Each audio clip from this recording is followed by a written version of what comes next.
না আগামীতে কি কি করব, মানে আজকের পরিস্থিতিটার জন্য আমরা কি বলবো, আমরা এটা ভাবিনি যে এরকমভাবে একটা প্যানেল ক্যান্সেল হয়ে যাবে। রোজকার মতো আজকেও আমরা স্কুলের উদ্দেশ্যে বেরিয়েছি, স্কুলে গেছি, ঢুকেছি। হ্যাঁ, যখন রায়টা বেরোয় তখন গাড়িতে ছিলাম, দেখতে পাইনি। স্কুলে ঢুকছি, মানে দরজা দিয়ে ঢুকছি যখন, তখন আবহাওয়াটা অন্যরকম। কেন যে আমরা 2016 SLSTর আমরা 6 জন আছি একটা স্কুলে, মানে আমার স্কুলে। তো সেখানে কান্নাকাটি চলছে। ঢুকে তখন আমি কনফার্ম হলাম যে আমাদের প্যানেলটা আর নেই, আমার চাকরিটা নেই। তো আর ভবিষ্যৎ তো অনেক পরের কথা, আজকের বিষয়টাই আমি এখনো মেন্টালি নিতে পারিনি ঠিকভাবে। আমি ফিজিক্যাল সায়েন্সের টিচার। মানে আপনি ছাড়া স্কুলে আর কেউ রয়েছে নাকি এই জায়গাটা এখন ফাঁকা থাকবে? শিক্ষক না, আমাদের স্কুলে বললাম যে 2016 SLST 6 জন আছি আমরা, বিভিন্ন সাবজেক্টে 6 জন। 2 জন আছি ফিজিক্যাল সায়েন্সেরই, এছাড়া ফিজিক্যাল সায়েন্স টিচার আপাতত 9-10 আমাদের আর স্কুলে থাকলো না। দিদি, এই মুহূর্তে দাঁড়িয়ে যে পরিস্থিতি রয়েছে তাতে মুখ্যমন্ত্রী, তারা রাজ্যের যে আমাদের মুখ্যমন্ত্রী, শিক্ষামন্ত্রী, তাদেরকে কি বলবেন, পরবর্তী পদক্ষেপ কি নেবেন? কারণ আমরা দেখছি এখানে একাধিক জন যারা বলছেন যে আমরা যোগ্য প্রার্থী, আপনারা যোগ্য প্রার্থী, তাদের পরবর্তী পদক্ষেপ কি হবে? পরবর্তী পদক্ষেপ এখনও আমরা দিশেহারা। এরপরে কি করা যায় আমরা সত্যিই জানি না, কেননা সুপ্রিম কোর্টের রায়ের ওপরে আমাদের মানে 100% ভরসা ছিল যে আমাদের যোগ্যদের কিছু হবে না।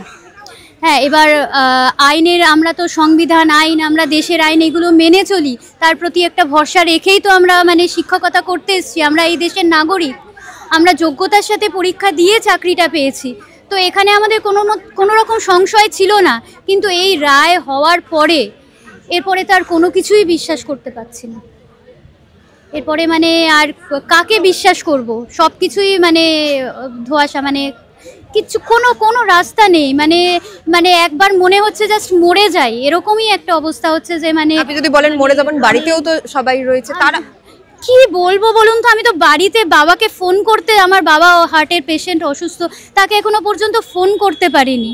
আমি বাড়ি ফিরবো কিভাবে? এরকম নিশ্চয়ই সব চ্যানেলগুলো তো দেখছেন।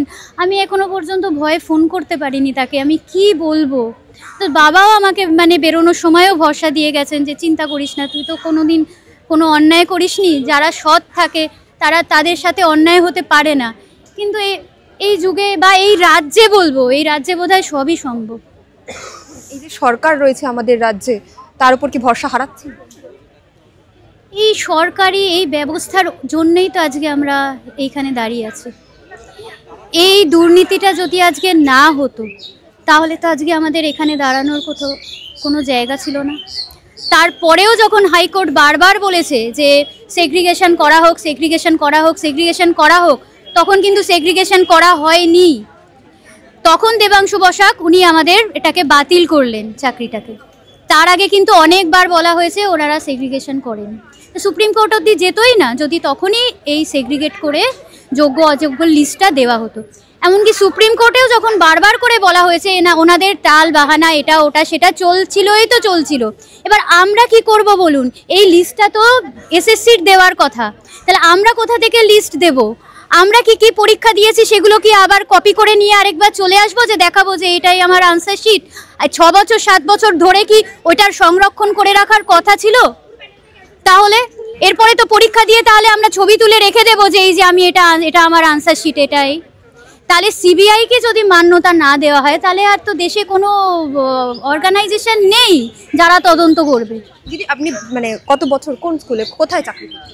আমি সাউথ 24 পরগনার ভাঙড়ের ওখানে একটা স্কুল, হ্যাঁ, Kulti government colony girls high স্কুলে। আপনি কি বাড়িতে মানে বাবা কোনো করেন নাকি আপনি একাই আর্নিং মেম্বার? কিভাবে কি চলবে? একাই আর্নিং মেম্বার, তাই জন্যই আমার মানে মাথায় আকাশ ভেঙে পড়েছে। মানে বাবার ওষুধটা কাল থেকে কি করে কিনবো আমি বুঝে উঠতে পারছি না, যা বৃদ্ধি পেয়েছে। মানে ওনারা চাইছেন কি সাধারণ মানুষ মরে যাক, এটা একমাত্র চাওয়া। আর স্কুলগুলো, সবচেয়ে বড় কথা, স্কুলগুলো উঠে যাক।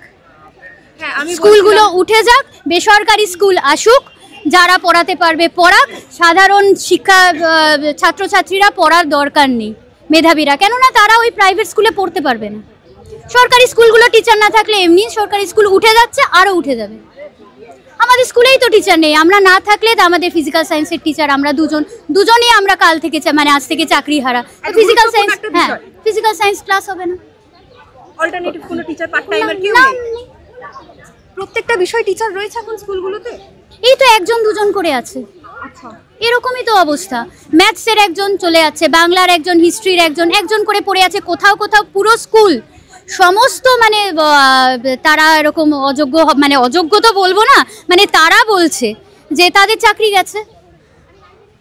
ঠিক আছে, তারা বাঁচতে পারবে না, যোগ্য অযোগ্য সেই দায় কি আমরা নেব? আমরা তো মানে খেটে পরীক্ষা দিয়ে পাশ করে, ওনারা পাশ দেখিয়েছেন আমরা কোয়ালিফাইড, তাই আমরা চাকরি করছি। এখানে আমাদের ফল্টটা কোথায়, কোন জায়গায় এখানে আমাদের ফল্ট হয়েছে? মানে অন্যায় হয়েছে যে আমরা এই মানে চাকরি, অন্যান্য অনেক ভালো স্কোপ ছেড়ে আমরা এখানে স্কুলে শিক্ষকতা করতে এসেছি। এটা আমাদের অন্যায় হয়েছে যে আমরা মানে শিক্ষকতাকে ভালোবেসেছি, আমরা পড়াতে চেয়েছি, নতুন দেশের নতুন ভবিষ্যৎ গড়তে চেয়েছি।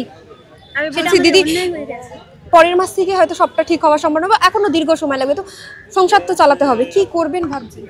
কি করব বলুন, মানে আমাদের টিচারদের তো কোনো কিছুরই করার, মানে আমাদের এমনকি প্রাইভেট টিউশনও আমরা করতে পারি না। তাহলে আমরা কি করব? আমরা তো পড়াশোনা জানা, আমরা কি করতে পারি বলুন তো? আমরা তো চুরি ডাকাতি করতে পারবো না। কোনো নেতা মন্ত্রীর তো কিছু যায় আসছে না। তাদের তো মানে প্রতি বছর ভাতা বেড়ে যাচ্ছে নেতা মন্ত্রীদের, তাদের ভাতা তো কমছে না।